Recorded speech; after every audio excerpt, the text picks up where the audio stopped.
Cooper, great to see you, man. Welcome to Popternative. Thank you so much for having me. I feel like this is not your first project where you've done this, where you're wearing many hats, right? You're in this, you directed this, you created this. At one point, does it feel like one big hat, or do they all feel separate throughout the process of creating something? Because it's a lot of things you're doing at once. I actually had just said that just now that it doesn't feel like multiple hats. It feels like one heavy hat is what I Yeah, said. Yeah, yeah. it just I'm not like acting in a scene and then I'm like, "Doo," but then now I have to put my director hat on. I'm my brain works as one brain. No, absolutely. You and Lily, this chemistry on screen is insane, man. It's so good. I kind of wanted to know, like, did you know Lily a lot before making this? Did you work on anything with her? Like, I'm just wondering, was this like the first project you officially worked on with Lily? Yes, but we got to know each other for a year before we started shooting, and we have a really deep relationship off camera that is very, very different than Hal Harper. Yep. But I think the more you trust and respect a person and the closer you are with someone, whatever way you are close, it just helps you be able to get close in a different way on camera. A lot of your projects are really funny, but have, of course, those serious undertones and tackle a lot of important issues. And a lot of these, especially these coming of age, like Hal Harper, the self-reflection component. Have you always seen comedy, like the genre of comedy, with those serious undertones, even before you started making things? Because some of my favorite sitcoms growing up had very serious, deep episodes too, and subject matters. Yeah, I think the funniest stuff is the stuff that's given the most emotional content. And it's like it kind of goes into like why do we laugh? And I think we're not laughing just because like you're laughing for a reason, you Mhm. know? Yeah. Um and so yeah, I've always seen it as the same coin for sure. There's different ways we consume content with TV and film. There's different ways. There's, of course, for film, there's the stream, there's the film festivals and the theatrical release, and for TV shows, there's the binge where they all drop at once, right? And of course, this is going to drop on Mubi streaming platform week to week, right? Do you think about how people are going to consume the content you're creating while you're creating it, so to speak? Like, is that a big thing that comes to mind?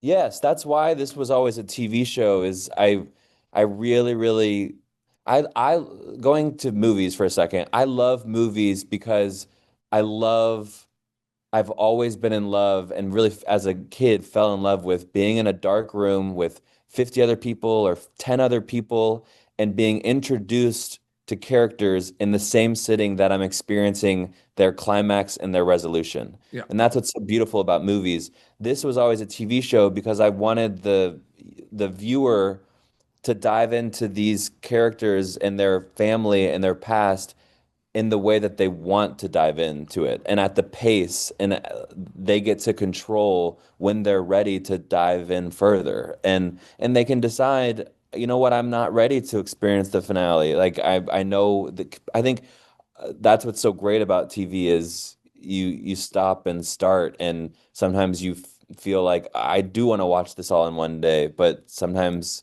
you need that break in between. And I made it with that in mind. With the acting perspective of it, though, like, do you think about the audience watching Helen Harper while you're making it at all from the acting perspective? Because I know a lot of actors try not to do it, but even like be like, walking back to base camp or being at lunch, sometimes people say, wow, like people are going to freak out of this scene. But so, a lot of actors try to like stay in the moment, right?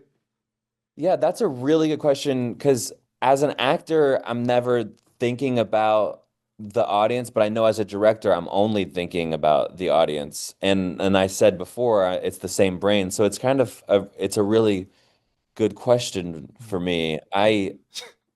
Hal is Hal, and I think as a director, I have like three things that I know the audience needs with each scene, and it is so separate from what Hal needs in a scene and Mm-hmm. what Harper needs in a scene. And like I have this kind of packet of uh, it's like an emotional shot list where it's really just for the audience, and I would never show actors. So I guess it kind of proves me wrong that I probably do have a bit of a separation in terms Mhm. of the hats, but Yeah.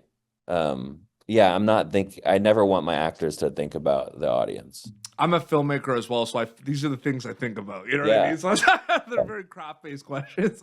But I did kind of want to ask. I mean, the only thing I'm gonna talk about that it's not spoilery, but like the flashbacks. I mean, you're playing Cooper Raiff, like adult Cooper Raiff is playing super young Hal, which is Yeah. crazy. You know what I mean? So I love that. It felt like, did it feel like you were in Billy Madison sometimes? Like I was. Yeah.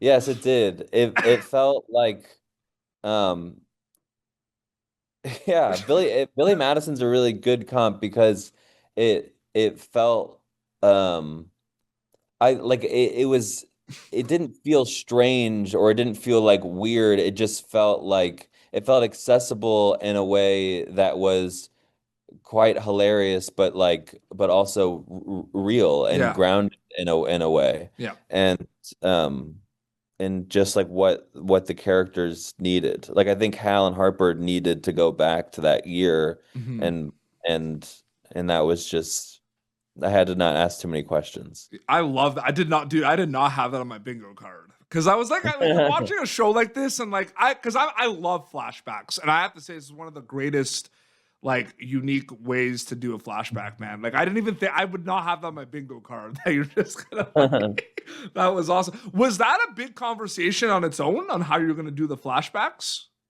Not really. It was, I think a lot of people around me were worried and thinking, oh, is this going to work? And I just never worried about that. I think I was always just trying to listen to what the characters Mhm. needed and what the show needed, and I just have to trust those instincts.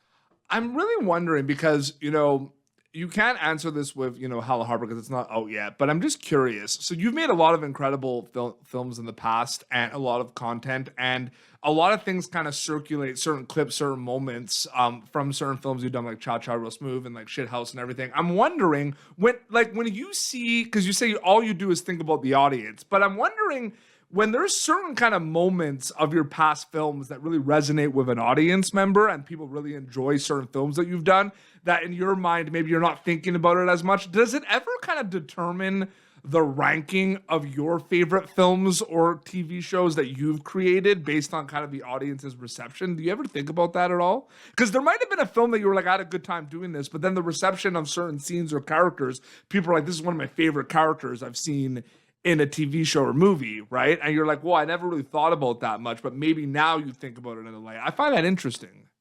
I find that interesting too. I think it's really separate for me. Like I I have to first fall in love with every character that I'm writing, Mhm. and then I stop and I'm now just trying to make the audience fall in love. But then after I've made the thing, I think I go back into that place of my own individual love because I know that it's locked and loaded and Mhm. it's not mine anymore. So I can fall back in love with it in the way that I originally loved it. And for that reason, Hal and Harper will, I know for a fact, will always be my favorite thing that I've ever made because I love it in a way that I've never loved anything else that It's I've made. amazing. I can't wait for people to check it out. It's amazing. And super quick, do you get used to that weird feeling you kind of brought up just now where like I said, like it's in your hands, but then at some point it's out of your hands? Like that's the life of a filmmaker. But like, do you ever get used to that kind of thing? Because it's always gonna be a weird, surreal thing, right?